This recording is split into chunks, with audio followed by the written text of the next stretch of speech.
What's the difference between being a losing trader and a gambling addict or a problem gambler? Or what's the difference between being a professional trader, professional gambler, and a gambling addict, problem gambler?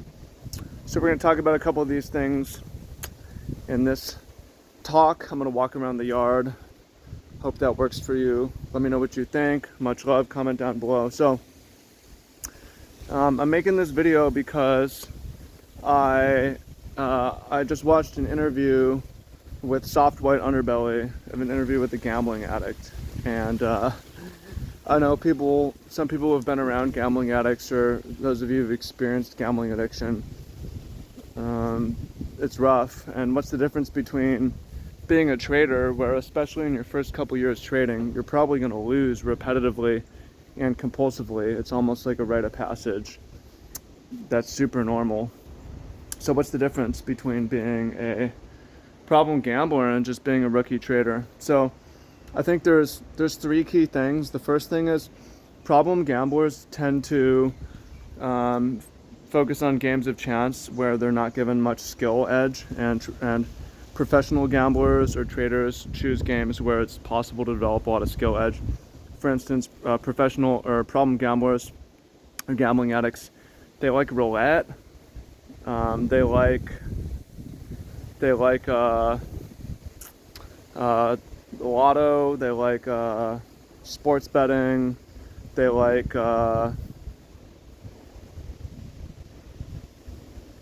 slots. And professional gamblers, professional traders, whatever offers the most skill. It's not going to be craps. It's not going to be blackjack even. It's not even going to be. It could be poker possibly, but trading is something that is a game of chance for sure. But it gives you, it's a huge amount of potential to have edge and develop skills.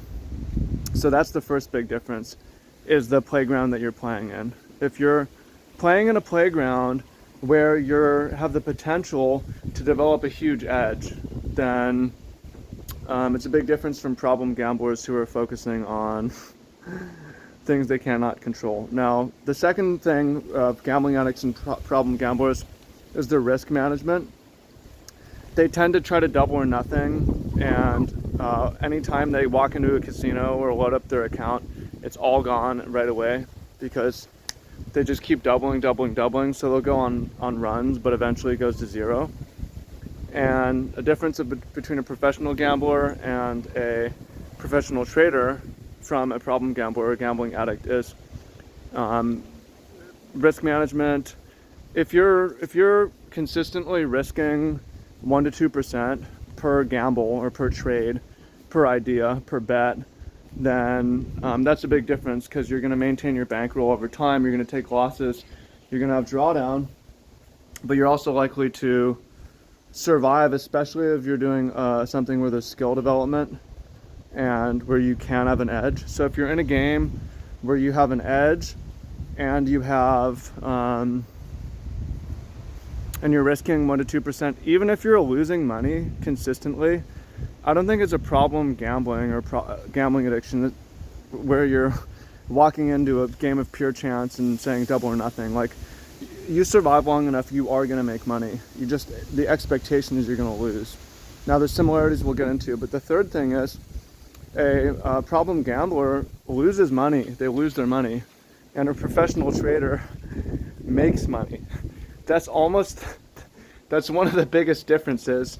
Whatever you're doing behaviorally, if you're making money, you're okay. I mean, it might not be the healthiest lifestyle, whatever, but compared to losing money, right? So an example is Martin Buzzy Schwartz. He has a book called Pitbull. He became one of the greatest traders of all time, and verified by winning trading competitions, grew his wealth to billions.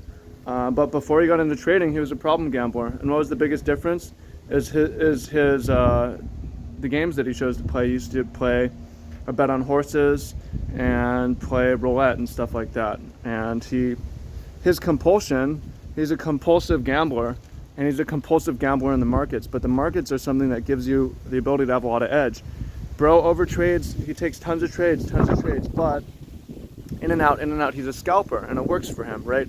So even if you trade compulsively, trading compulsively may hurt you by take too many trades, enter too early, exit too early, whatever, but compulsion is also what keeps you interested, keeps you engaged, gets you spending the hours, gets you spending the days, gets you coming back every day, gets you the trade experience, gets you putting on the trades, gets you taking off the trades, gets you managing the trades, gets you the really the experience that you need to become successful. So as long as you're doing something where there's a huge potential for edge, which is trading, and you're managing your risk reasonably, which is only risking 1 or 2% per trade. And there's different versions of this. I mean, you can trade. What I do now is I risk maybe 1 or 2% of my capital on a prop trade, where I'm risking 1 to 2%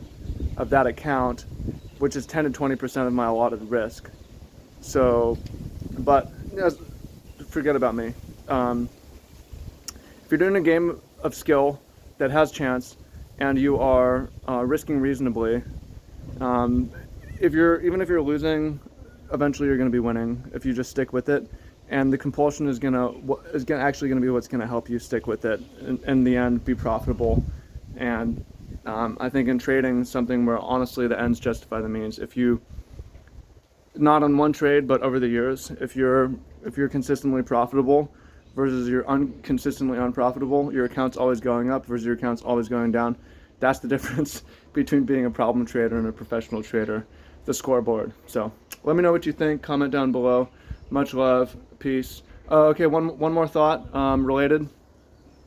Associated with problem gambling and gambling addicts typically is other addictions, whether that's alcohol often goes with it, cigarettes, caffeine, various stimulants, hardcore drugs, weed, sex addiction, masturbation, porn. And it's possible to do these things and not be addicted, right? But these things tend to manifest in the same way. Different kinds of drugs, overeating, eating junk food, so on. And this is one of the reasons why I think to be a professional trader, it's super helpful and a big edge to be sober. Personally, I don't do hardly anything. I don't drink, I don't smoke, I don't drink caffeine even. You need to be super disciplined in your own personal life as much as possible, which is going to help you be disciplined in trading. So that's something that I always recommend. And if you have problems with alcohol, like you may have problems with gambling and problems with trading, which manifest in risking too much, or in games of chance that you don't have a skill possibility to develop a considerable skill advantage. So yep, those are my thoughts. In the end though, are you consistently making money or consistently losing money over a year time frame? But you just got to stay alive and develop the skills. Okay, much love, take care, peace.